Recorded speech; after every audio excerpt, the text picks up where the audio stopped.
رسول خدا صلی اللہ علیہ وسلم نے فرمایا کہ تمہارے حاکموں میں وہ حاکم اچھے ہیں جن کو تم چاہو اور وہ تم کو چاہے، تم ان کے لیے دعا کرو اور وہ تمہارے لیے دعا کرے، اور بری حاکم وہ ہے جن کو تم نہیں چاہتے اور وہ تم کو نہیں چاہتے، تم ان کے لیے بد دعا کرو اور وہ تمہارے لیے بد دعا کرے۔ اس حدیث شریف کا مطلب یہ ہے کہ جب حاکم اور رعیت میں محبت ہوگی تو ملکی انتظام اچھی طرح ہوگا، اور جب رعیت اور حاکم میں نفرت ہوگی تو ملکی انتظام بگڑ جائے گا۔ اور یہ بھی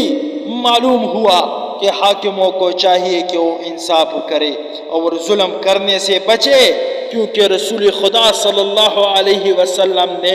یہ بھی فرمایا ہے کہ انصاف کرنے والے حاکم قیامت کے روز اللہ کے پاس نور کے کرسیوں پر بیٹھائے جائیں گے، اور بے انصافی اور ظلم کرنے والے حاکم دوزخ میں جائے گے، اور ان پر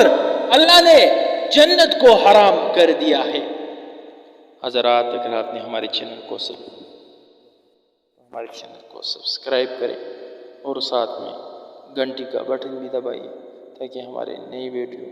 آپ لوگوں کو بر وقت پہنچے۔